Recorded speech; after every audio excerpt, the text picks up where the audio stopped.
पाटील आपल्या Marathi YouTube channel वांगे घेऊन आलो आहे. तर देवाला नैवेद्य बनव वांग्यांचा भरीत आणि ज्वारीची भाकरी. तर घे आणि बनव नैवेद्य.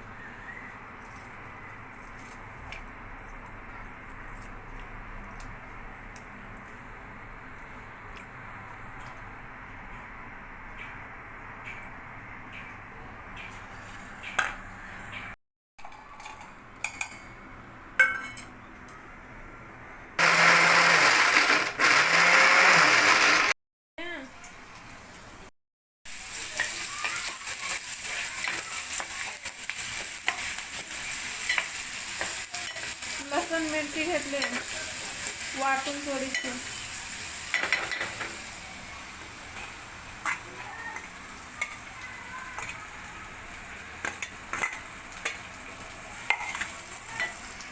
माझ्याच पद्धतीने. आता काय घेतलं? पहिला लसूण आणि हिरवी मिरची घेतली कापून, हे करून मिक्सरला वाटून एकदम बारीक नाही, थोडी हळद,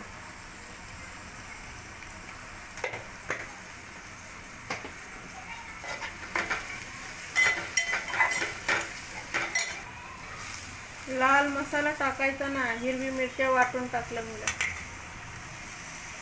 आता तिखट हो.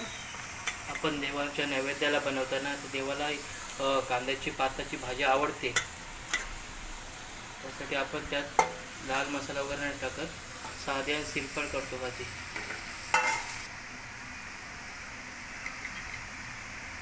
मीठ आता टाकलं मीठ आणि थोड्या वेळ झाकून ठेवते. पाणी बिणी टाकायची गरज नाही, ते आपोआप होऊन जाईल. पाणी सुटते त्या भाजीला. पाणी सुटते कांद्याची भाजी असल्यामुळे. हो, पाणी सुटते. एका साईडला घेते वांग्याचं भरीत बनवायला. तिथे वांगी भाजून साफ करून घेतलं, त्यात बिया काढल्यात आणि एका साईडला हे हिरवी मिरची आणि लसूण वाटून घेतलेला आहे. थोडासा कांद्याचा पाती टाकला आणि आता थोडासा वांग्याच्या भरीत मध्ये टाकते.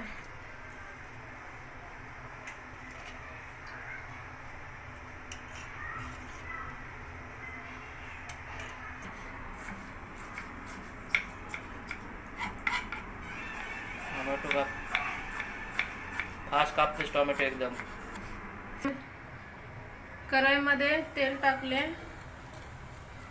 टोपात त्यात टाकते बारीक कापलेला कांदा. वांग्याचा भरीत बनवतात, वांग्याचा भरता बनवतात. त्यात वांग्याचं भरीत, वांग्याचं भरता.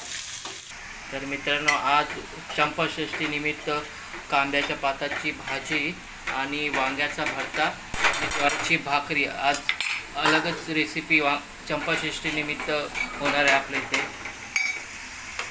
आज रेसिपीमध्ये अलगच ट्विस्ट आहे. हे काय?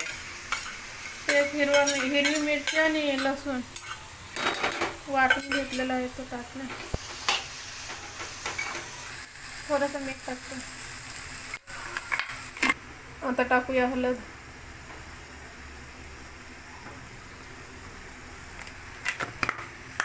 आपण टाकते. आता वांगा टाकून घेऊया.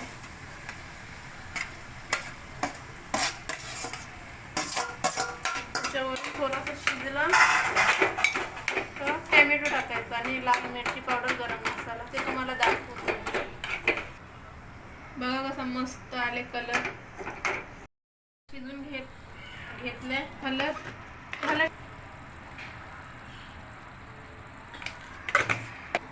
लाल मिरची पावडर, तिखट मसाला.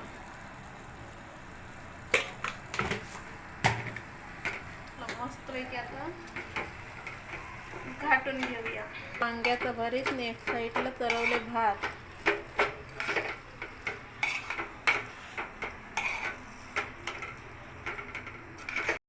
करतेस आता? ज्वारीची भाकरी बनवते. हे कशाचं टाकतेस? ज्वारीच्या भाकरीला गरम पाणी टाकल्यावर फुटत नाही भाकरी. गरम पाणी टाकल्यानंतर फुटत नाही, भाकरी चांगली बनते. नाही तर थंड पाणी टाकल्यावर भाकरी फुटते बनवताना, ओलायला गेल्यावर.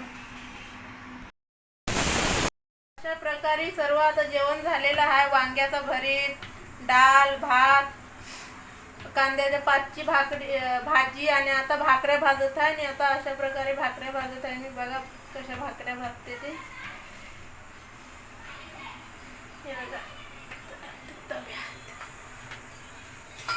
आणि बोललो होतं ना, गरम पाणी घेतल्यामुळे भाकरी फाटत नाही. ते अशी गोल गोल येते, मस्त फाटते, ओलायला पण जमते.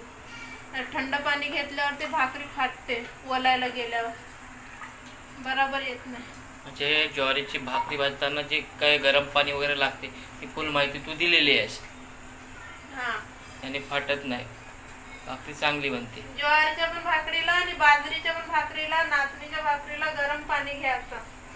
कोणी कोणी गरम बाजरीच्या आणि नाचणीच्या भाकरीला गरम पाणी घ्यायचं. असे सुक्या पिठावरचे वलत असू तर, आणि उकळवल्या पिठाचे घेत असू तर ते नको नाही पण. त्याच्यासाठी मग पिठच आपण डायरेक्ट टाकतो उकळलेल्या पाणी. हे बघा कशी मस्तपैकी वरती आलेली आहे. भाकरीला फुग आलाय, पूर्ण व्यवस्थित झाली वाटते.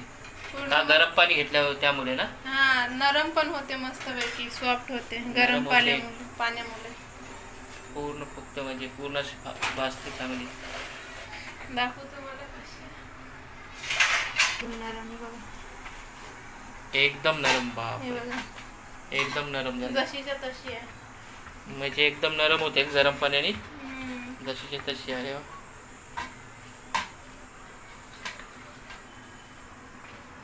या नैवेद्याचा आज खंडेरायाला विशेष महत्त्व आहे. अखंड महाराष्ट्राचा कुलदैवत श्री खंडेराय खंडोबा हा कुलदैवत आहे.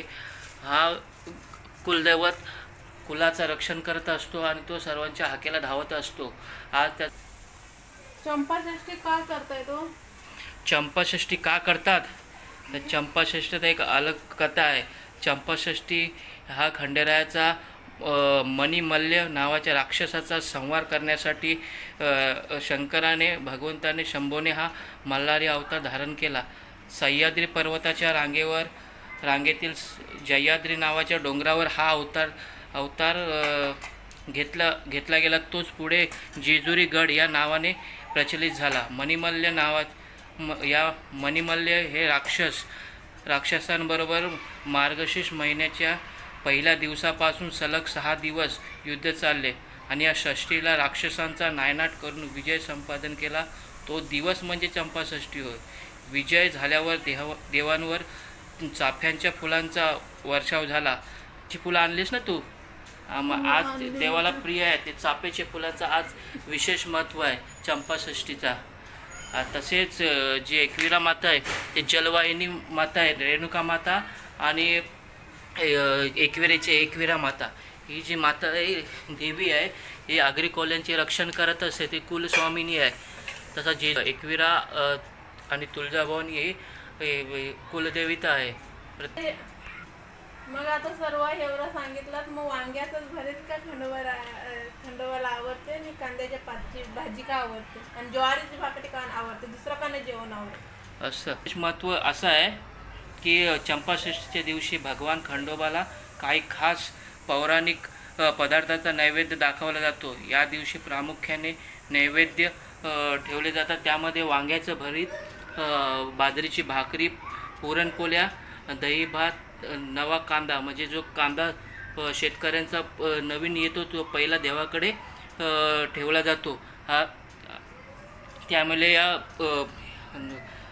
नैवेद्याचा अलग एक विशेष महत्त्व आहे. काही ठिकाणी, आपल्या गाव ठिकाणी वगैरे, कोकणात वगैरे वांग्यांचे गोल गोल घारे करून मिठामध्ये थोडं मीठ टाकून करतात, तर चण्याच्या पिठामध्ये करतात. प्रत्येकाची एक देवावर आस्था अलग अलग आहे, तशी त्यानुसार बनवतात. अशा प्रकारे सर्व भाविक आपले मनोभावे यथाशक्तीप्रमाणे हा चंपाषष्ठीचा आपला उत्सव देवाचा पालखीचा हा साजरा करण्याचा प्रयत्न करत असतो यथाशक्तीप्रमाणे. एलकोट एलकोट जय मल्हार, सदानंदाचा मल्हार देवाचा एलकोट, करे पठार महाराज की जय. भंडाराचा पण एक विशेष महत्त्व आहे, हा जेजुरीचा आहे. गणपूजेचा अभिषेक झाल्यानंतर हा जो भंडारा आहे तो आपण आणलेला आहे. तर सर्वांनी बोला, सदानंदाचा मल्हार देवाचा एलकोट एलकोट एलकोट जय मल्हार. देवा चुकली पाकली माफ कर, का असे रोग राहील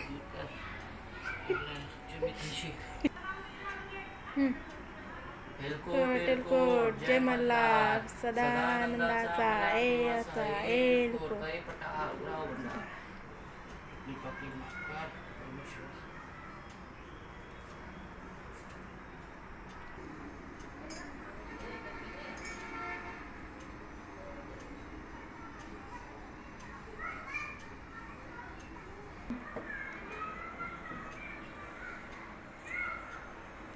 एलकोट एलकोट एलकोट जय मल्हार, सदानंदाचा देवाचा एलकोट. करे पठार राव भंडार मल्हारी माठ.